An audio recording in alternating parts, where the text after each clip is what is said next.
Plante connue des anciens pour ses vertus diurétiques, l'orthosiphon est un exemple prometteur pour la pharmacopée martiniquaise. Ces jeunes apprennent à la cultiver en plus d'autres espèces.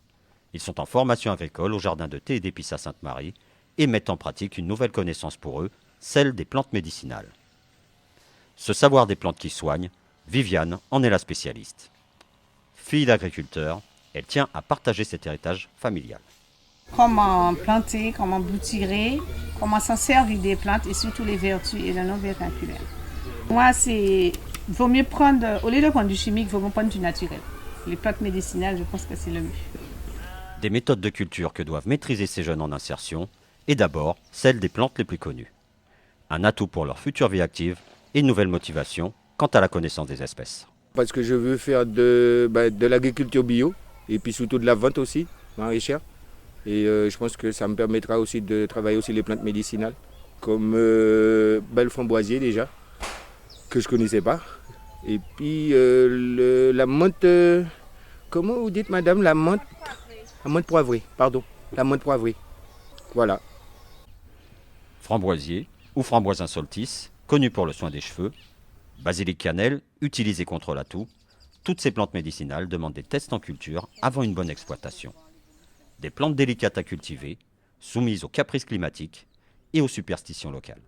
Les plantes médicinales, c'est un élément du patrimoine que jusqu'à maintenant on avait considéré de manière négative et qu'aujourd'hui représente une source de richesse, une source d'emploi et donc le développement du territoire. Et c'est pour ça que cette expérience-là, le jardin de thé et d'épices, est en fait un laboratoire pour non seulement développer ce que nous savons déjà faire, mais aussi inciter des agriculteurs à faire des exploitations à base de plantes médicinales. Alors nous sommes encore à une petite échelle. Nous vendons sur les marchés, le manna, nous allons dans des foires, mais ce que nous souhaitons à moyen terme, c'est de passer dans une autre échelle où on va placer nos produits un peu partout en Martinique et qui sait peut-être dans certains endroits bien spécialisés de l'exportation. C'est au nord de l'île, au Morne Rouge, que se cache depuis peu ce trésor vert.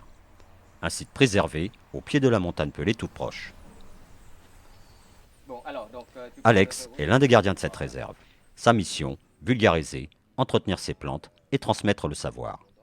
Un savoir soutenu par un projet international, le réseau Tramil. Programme qui aide à lister depuis 13 ans les habitudes ancestrales de la Caraïbe et à tester de nouvelles espèces. Effectivement, avoir à le mettre en terre de façon définitive.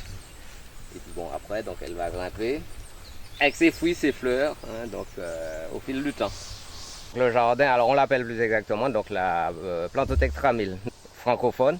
Il y en existe 4 au niveau de la Caraïbe parce qu'effectivement le Tramil c'est plus de 33 pays donc qui participent à ce projet.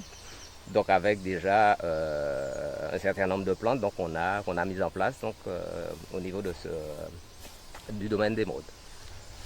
Objectif de ce projet, proposer une alternative aux médicaments chimiques. L'objectif effectivement du parc au niveau de ce jardin, donc c'est les présenter, les mettre en valeur de façon à ce que les gens se réapproprient donc de la chose, de façon à avoir à les utiliser à bon escient et au moment opportun. En Martinique, 24 plantes sont actuellement en expérimentation sur un potentiel de 3500. 16 d'entre elles sont déjà utilisées dans la pharmacopée française et d'autres sont en voie d'exploitation. Je dis peut-être une connerie, remplacement de la banane, faire des champs de citronnelle, et pourquoi pas, ou d'autres champs de d'autres plantes, puisque la valeur de la plante, après, elle va sortir soit de sa rareté, ou soit peut-être de la petite molécule qu'elle a qui est difficile à prélever. Donc tout ça peut être après un enjeu économique non négligeable, et bien entendu, déjà, beaucoup de personnes ont déjà un regard pointé sur le domaine et le travail que nous faisons ici. Direction le Prêcheur, l'une des communes les plus petites de l'île, pour mettre en lumière l'utilisation future de la flore de Martinique. Des médicaments exclusivement à base de plantes. Ces cachets sont prescrits par des médecins au Nicaragua. Une concentration de substances actives reconnues pour leurs vertus thérapeutiques. Une nouvelle forme de traitements médicaux. Une évidence pour ce pharmacologue après 30 ans de recherche.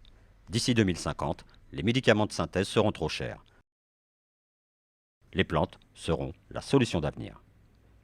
Après avoir fait la liste, il va falloir reconnaître, les étudier, etc., acquérir la technologie pour arriver à faire ça. Nous sommes considérés comme le département pilote justement pour commencer à faire ce changement. C'est-à-dire ce qu'on va faire ici sera peut-être dupliqué ailleurs dans d'autres départements et peut-être dans d'autres pays, j'en sais rien, mais c'est déjà de montrer qu'on peut prendre notre pharmacopée qui est là, l'accompagner et décliner en des formes qui vont protéger l'environnement, qui sont à un coût minimum, en tradition avec en harmonie avec la tradition culturelle, et qui auront le même service médical, sans atteindre la couche d'ozone. C'est la biodiversité. La Martinique passera-t-elle de la monoculture à une agriculture plus équilibrée et financièrement plus rentable? En France, en 2007, on estimait le chiffre d'affaires des plantes aromatiques et médicinales à 4 milliards d'euros. Ainsi, l'hibiscus, symbole de l'île aux fleurs, ne sera plus une simple plante décorative.